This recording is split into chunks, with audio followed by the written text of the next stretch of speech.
নির্বাচন ঘোষণা হয়েছে এবং রাজনৈতিক দলেরা সব বিরোধী থেকে শাসক সবাই প্রচারে নেমেছে।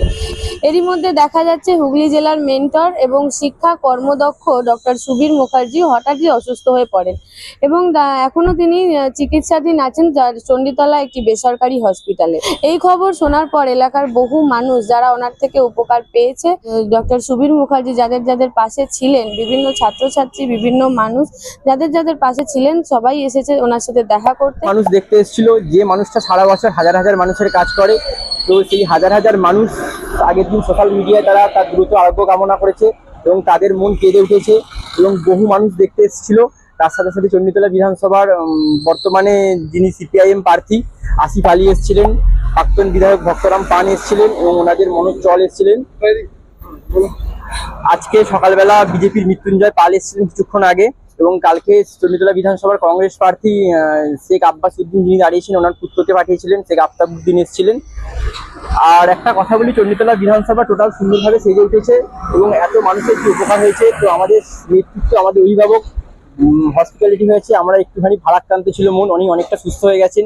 সামনে নির্বাচন, উনি ময়দানে নামবেন, আমরা তৈরি হয়ে আছি যাতে সমগ্র হুগলি জেলা জুড়ে ওনার নেতৃত্বে কাজ করা যায় এবং চণ্ডীতলা বিধানসভার যে প্রার্থী আছেন যাতে 50,000 ভোটে তাকে জেতানো যায়, তার জন্য আমরা বদ্ধপরিকর হয়ে এগিয়ে আসছি। এবং চণ্ডীতলা বিধানসভায় সুবীর মুখার্জি যে মাটি তৈরি করে রেখেছেন, এখানে যেই দাঁড়াক আগামী দিন 50,000 ভোটে জিতবে এবং তার ফলস্বরূপ আমরা দেখতে পেয়েছি হুগলি জেলার সমগ্র বিধানসভায় যে উনি পূর্ত কর্মদক্ষ থাকাকালীন যে কাজ করেছেন, তার জন্য আগামী দিনে 18টি যে বিধানসভা আছে সেই বিধানসভায় প্রত্যেকটা প্রার্থী তৃণমূল কংগ্রেসের 4 মে জয়যুক্ত হবে এবং তার ফলস্বরূপ মাননীয় মুখ্যমন্ত্রী ওনাকে মেন্টর করেছেন জেলার। আমি অর্কিডে এসেছিলাম আমার নিজের একটা পার্সোনাল কাজের জন্য। দাদা এখানে ভর্তি আছে, তো এখান থেকে দাদাকে না দেখে চলে যাওয়াটা মানুষের কাছে একটা সমালোচনা হতো। তো দাদা বিরোধী রাজনৈতিক দল করলেও সুবিধার সঙ্গে আমার অনেক দিনকার পরিচয়, 1998 সাল থেকে। তো তারপরে উনি আমাদের প্রার্থী হয়ে দাঁড়িয়েও ছিলেন ভারতীয় জনতা পার্টি, তখন আরো বেশি করে ওনার সঙ্গে মিলামেশা ছিল। তারপরে উনি অন্য রাজনৈতিক দলে চলে যাওয়ার ফলে সেইভাবে খুব একটা ওনার সঙ্গে কথা হয় না, কিন্তু সেই যে একটা ভালোবাসা, সেই ভালোবাসার একটা টান রয়ে গেছে। তার জন্য আমি এখানে এসেছি। তো ওনাকে দেখে গেলাম, খোঁজ খবর নিলাম, ওনার যত তাড়াতাড়ি সুস্থ হয়ে আবার আমাদের সঙ্গে এসে কাজ, মানে আমাদের এলাকায় এসে যে উন্নয়নের কাজ উনি করেন সেই কাজ আবার করবেন। এবং রাজনীতি বিরোধী হলেও রাজনীতি কর্মীদের একটা, যে রাজনৈতিক দলই করি না কেন, কেউ অসুস্থ হলে তার একটা মনে একটা প্রভাব পড়ে। তো যাই হোক ওনাকে দেখে গেলাম, দেখলাম আইসিইউ থেকে নর্মাল বেডে দিয়েছে, ভালোই হয়েছে। উনি আস্তে আস্তে সুস্থ হবেন, আমাদের সঙ্গে এলাকার কাজে আবার একসাথে কাজ করব।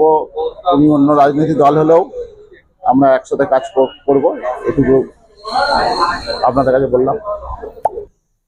এখন তো একটু ভালো আছে, পুরোপুরি কাটানো, আইসিইউ থেকে বেডে দিয়েছে, খুব দুর্বল আছে, স্যালাইন চলছে।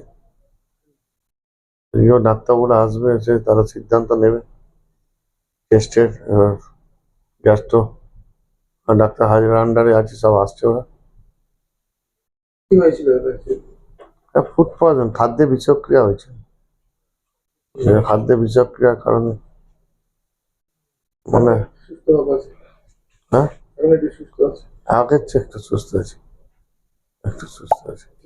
ডক্টর সুবীর মুখার্জি তো অসুস্থ হয়ে পড়েছিল, এখানে অ্যাডমিশন হয়েছে, কি বলবেন, কেমন আছেন উনি? বর্তমানে উনি অনেকটাই ভালো আছেন, ডাক্তারি ভাষায় যাকে বলা হয় স্টেবল কন্ডিশনে আছেন। তবে যখন ভর্তি হয়েছিলেন তখন ফুড পয়জনিং যেটাকে বলা হয় সেইটা নিয়ে উনি ভর্তি হয়েছিলেন এবং তখন ওনার অবস্থা একটু খারাপই ছিল। যাই হোক, চিকিৎসা দেওয়ার পরে উনি চিকিৎসা সাড়া দিয়েছেন এবং বর্তমানে আগের তুলনায় অনেকটাই ভালো আছে। ছুটি দেওয়া হবে?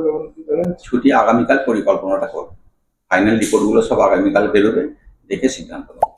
এবং এর সাথে সাথে যেটা জানতে পারছি, রাজনৈতিক নেতারাও ডক্টর সুবীর মুখার্জির সাথে একে একে করে দেখা করতে আসছেন। গতকাল এসছেন সিপিআইএম প্রার্থী আসিফ আলী এবং আজ এসছেন বিজেপি নেতা মৃত্যুঞ্জয় পাল। ডক্টর সুবীর মুখার্জির সুস্থতা কামনা করছে, যাতে উনি তাড়াতাড়ি খুব তাড়াতাড়ি সুস্থ হয়ে উঠুন এবং আমাদের মধ্যে ফিরে আসুন। চিকিৎসকরা জানাচ্ছেন যে এখন যখন ভর্তি হয়েছিলেন ডক্টর সুবীর মুখার্জি, তখন ওনার অবস্থা খুবই খারাপ ছিল, উনি আইসিইউতে ছিলেন। এখন অনেকটা ভালো আছেন এবং আগামীকাল ওনার ডিসচার্জ করার পরিকল্পনা করবে। এই ধরনের খবর পেতে নজর রাখবেন ডিএনএন বাংলা। ডিএনএন বাংলা সবার মনে সবার খবর।